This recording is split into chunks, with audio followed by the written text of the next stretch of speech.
இப்போ ஒரு குட்டி ஸ்டோரி. சாம்சங் இப்போ லான்ச் பண்ணது A14 இல்லையா? A14 தான் F14 ஆகி F14 தான் M14 வந்து நிக்குது. புரியலல்ல? வீடியோ முழுசா பாருங்க புரியும்.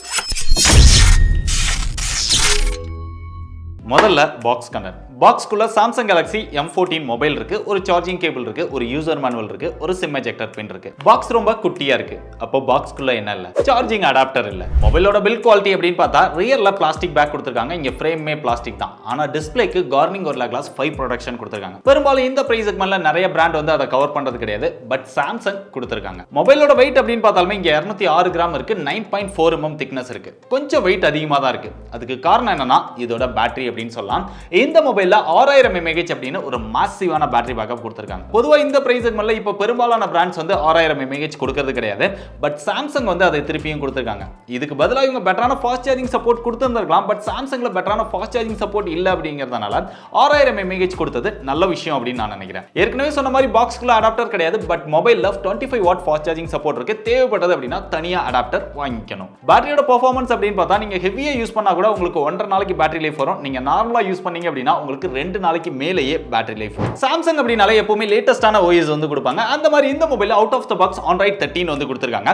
One UI கோர் வெர்ஷன் 5.1 கொடுத்திருக்காங்க. கோர் வெர்ஷன் அப்படினா One UI யோட ஃபுல் வெர்ஷன் வந்து கிடைக்காது. இங்க உங்களுக்கு லைட் வெர்ஷன் மாதிரி தான் இருக்கும். அவங்களோட ஃபிளாக்ஷிப் மொபைல்ல இருக்கக்கூடிய எல்லா ஃபீச்சர்ஸ்மே இதுல வராது. முக்கியமா இந்த மொபைல்ல ஆட்ஸ் இருக்குது. லாக் ஸ்கிரீன்லமே ஆட்ஸ் போடுறாங்க. பட் இதுலமே அவங்களோட செக்யூர் ஃபோல்டர் சாம்சங் வாலெட், அதுவும் முக்கியமா நீங்க ரொம்ப கிரவுடான இல்ல சவுண்டான இடத்துல இருக்கீங்க அப்படினா கிளியரா கால் பேசுறதுக்கான வாய்ஸ் ஃபோக்கஸ் இந்த ஃபீச்சர் எல்லாமே இதுல கொடுத்திருக்காங்க. இது போக OS அப்டேட் அப்படின்னு பார்த்தாலுமே 2 வருஷத்துக்கான OS அப்டேட் கொடுத்திருக்காங்க. Android 14, Android 15 வரைக்கும் கிடைக்கும். 4 வருஷத்துக்கான செக்யூரிட்டி பேட்ச் அப்டேட்டும் வரும் அப்படின்னு சொல்லி ப்ராமிஸ் பண்ணிருக்காங்க. இது போக தேவையில்லாத ப்ளோட்வேர்ஸ் இருக்கு. பட் பெரும்பாலும் நம்மளால அன்இன்ஸ்டால் பண்ணிக்க முடியுது. ஓவராலா சாஃப்ட்வேர் எக்ஸ்பீரியன்ஸ் நல்லா இருக்கு. இதுல கேமரா செட்டப் அப்படின்னு பார்க்கும்போது ரியர்ல ட்ரிபிள் கேமரா செட்டப் கொடுத்திருக்காங்க. சிங்கிள் கேமராவா கொடுத்தா கலாய்ச்சிடுவாங்களா அப்படின்னு சொல்லி கூட ஒரு 2 மெகாபிக்சல் இன்னொரு 2 மெகாபிக்சல் மேக்ரோ டெப்த் அப்படின்னு சொல்லி சேர்த்திருக்காங்க. பிரைமரி சென்சாரா 50 மெகாபிக்சல் இருக்கு. அது போக இங்க செல்ஃபி கேமரா அப்படின்னு பார்க்கும்போது 13 மெகாபிக்சல் கொடுத்திருக்காங்க. கேமராவோட பெர்ஃபார்மன்ஸ் அப்படின்னு பார்த்தா அவுட்டோர்ல நல்ல லைட்டிங் கண்டிஷன்ல அந்த பிரைமரி சென்சாரை யூஸ் பண்ணி எடுக்கும்போது ஓரளவு குவாலிட்டியான போட்டோஸ் வந்து எடுத்துக்க முடியுது. அதோட கலர்ஸ், அந்த எக்ஸ்போஷர் இதெல்லாமே நல்லா இருக்கு. சேச்சுரேஷன் இதெல்லாம் ஓரளவு ஓகேவா இருக்கு. இன்டோர்ல டீசென்ட்டான லைட்டிங்ல எடுத்தீங்க அப்படின்னா அந்த அளவுக்கு போட்டோஸ் வந்து நல்லா இல்ல. அந்த போர்ட்ரைட் ஷாட்டும் அந்த அளவுக்கு பெட்டரா எட்ஜ் டிடெக்ஷன் இதெல்லாமே பண்ணல. அதே மாதிரி செல்ஃபி கேமராவோட பெர்ஃபார்மன்ஸும் நல்ல லைட்டிங் கண்டிஷன்ல எடுக்கும்போது ஓரளவு டீசென்ட்டான போட்டோஸ் வந்து எடுத்துக்க முடியுது. இன்டோர்ல அந்த அளவுக்கு இல்ல. அந்த ஷார்ட்னஸ், டீடைல் இதெல்லாமே ரொம்பவே மிஸ் ஆகுது. இது போக வீடியோஸ் அப்படின்னு பார்த்தாலுமே செல்ஃபி ரியர் ரெண்டுலமே மேக்ஸிமமா 1080 30 fps தான் நம்மளால எடுத்துக்க முடியும். 4K கான வீடியோ சப்போர்ட் வந்து கிடையாது. அது போக இதுல அல்ட்ரா வைட் ஆங்கிள் சென்சாரும் கொடுக்கல. இது பெரிய டிஸ்அட்வான்டேஜ் அப்படின்னு நினைக்கிறேன். சோ கேமராவை பொறுத்தவரை ஓரளவு ஆவரேஜா இருக்கு. இதோட பெர்ஃபார்மன்ஸ் அப்படின்னு பார்க்கும்போது இங்க Exynos 1330 அப்படிங்கிற ஒரு ப்ராசஸர் கொடுத்திருக்காங்க. சாம்சங்ல Exynos அப்படின்னு சொல்லி நிறைய பேர் அதை விலக்கி வச்சிருக்கீங்க. பட் இந்த Exynos 1330 ஓட பெர்ஃபார்மன்ஸ் இதுக்கு முன்னாடி இந்த Exynos ப்ராசஸரோட நல்லாவே பெர்ஃபார்ம் பண்ணுது அப்படின்னு சொல்லலாம். இதோட ஆண்ட்ராய்டு ஸ்கோர் அப்படின்னு பார்த்தா 3,61,000 வருது. கேமிங் பெர்ஃபார்மன்ஸ் அப்படின்னு பார்த்தாலுமே ஹையர் எண்ட் கேம்ஸ் எல்லாம் ஓரளவு நல்லாவே ஹேண்டில் பண்ணுது. நீங்க ஒரு நார்மலான கேமரா இருக்கீங்க அப்படினா உங்களுக்கு இந்த பெர்ஃபார்மன்ஸ் வந்து ஓகேவா இருக்கும். டே டு டே யூசேஜ்க்கும் நல்லா இருக்கும். மல்டி டாஸ்கிங்க்கும் நல்லா இருக்கும். அது போக சாம்சங் கிளைம் பண்றது அப்படின்னு பார்த்தா இந்த பிரைஸ் செக்மெண்ட்ல நாங்க தான் 5nm ப்ராசஸர் கொடுக்குறோம் அப்படின்னு சொல்றாங்க.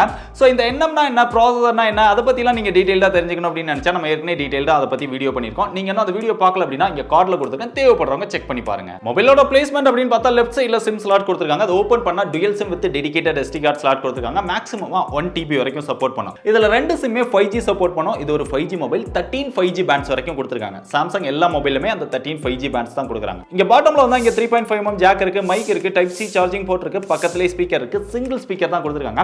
மியூசிக் எக்ஸ்பீரியன்ஸ் நல்லா இருக்கு. பெருசா எதிர்பார்ப்பு வைக்க வேண்டாம். அப்படியே இங்க ரைட் சைடுல வந்தோம் அப்படினா வால்யூம் அப் டவுன் பட்டன் இருக்கு, கீழே பவர் பட்டன் இருக்கு, ஃபிங்கர் பிரிண்ட் சென்சார் ஓரளவு ஸ்பீடா இருக்கு. அதுவுமே பெரிய அளவுல எதிர்பார்க்காதீங்க. அப்படியே இங்க டாப்ல வந்தா இங்க செகண்டரி நாய்ஸ் கேன்சலேஷன் மைக் கொடுத்திருக்காங்க. பெரும்பாலான மாடல்ஸ்ல இந்த பிரைஸ் செக்மெண்ட்ல கவர் பண்றது இல்ல. பட் சாம்சங் வந்து அதை கவர் பண்ணிருக்காங்க. நல்ல விஷயம். மொபைலோட டிஸ்ப்ளேன்னு பார்த்தா இங்க 6.6 இன்ச்ல Full HD Plus LCD display கொடுத்திருக்காங்க. 90 Hz ரெஃப்ரெஷ் ரேட்டோட வருது. 90/60 எது வேணாலும் செட் பண்ணிக்க முடியும். டிஸ்ப்ளேயோட எக்ஸ்பீரியன்ஸ் அப்படின்னு பார்த்தா இன்டோர்ல அந்த கலர், சேச்சுரேஷன், டச் ரெஸ்பான்ஸ் இதெல்லாமே நல்லா இருக்கு. வியூவிங் எக்ஸ்பீரியன்ஸ்மே நல்லா இருக்கு. பட் அவுட்டோர்ல நீங்க டைரக்ட் சன்லைட்ல பாத்தீங்க அப்படினா டிஸ்ப்ளே அந்த அளவுக்கு பிரைட்டரான டிஸ்ப்ளேவா இல்ல, கொஞ்சம் டார்க்கா தான் இருக்கு. இந்த பிரைஸ் செக்மெண்ட்க்கு AMOLED டிஸ்ப்ளே கொடுத்திருந்திருக்கலாம். பட் சாம்சங் வந்து கொடுக்கல. அது போக இங்க பார்த்தா வாட்டர் டிராப் நாச் ஸ்டைல் தான் கொடுத்திருக்காங்க. இந்த பெசல்ஸ்மே பார்த்தோம் அப்படினா ரொம்பவே பெரிய பெசல்ஸா தான் கொடுத்திருக்காங்க. இதெல்லாம் கொஞ்சம் அவாய்ட் பண்ணிருந்தாங்க அப்படினா டிஸ்ப்ளே வந்து இன்னும் பெட்டரா பெட்டரா இருந்திருக்கும். கடைசியா அந்த மொபைலோட பிரைஸ் அப்படின்னு பார்த்தா இதுல 2 ஸ்டோரேஜ் வேரியன்ட் வந்து லான்ச் பண்ணிருக்காங்க. 4GB RAM 128GB internal storage இருக்குது 15000 ரூபாய் பிரைஸ் செக்மென்ட்க்கும், 6GB RAM 128GB internal storage இருக்குது 16000 ரூபாய் பிரைஸ் செக்மென்ட்க்கும் சேல் பண்றாங்க. இது போக இந்த செக்மென்ட்ல ஃபர்ஸ்ட் டைமா சாம்சங் வந்து விர்ச்சுவல் RAM அப்படிங்கறதையும் கவர் பண்ணிருக்காங்க. உங்களுக்கு 4GB RAM க்கு 4GB virtual RAM, 6GB RAM க்கு 6GB விர்ச்சுவல் RAM கிடைக்குது. சோ அதால பெருசா பெர்ஃபார்மன்ஸ்ல டிஃபரன்ஸ் இருக்காது அப்படினாலுமே அதெல்லாம் இருக்குது அப்படிங்கறத தெரிஞ்சு வச்சுக்கோங்க. சோ இப்போ இத வாங்கலாமா வேண்டாமா அப்படின்னு கேட்டீங்கன்னா இப்போ நான் சொன்ன விஷயங்கள்லாம் உங்களுக்கு ஓகேவா இருந்து அதெல்லாம் பிடிச்சிருந்தது அப்படின்னா தாராளமா ட்ரை பண்ணி பாருங்க.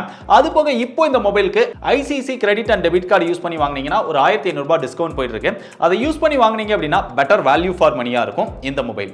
அந்த மூணு ஃபோனுக்கு வித்தியாசங்க அத வேற சொல்லணுமா?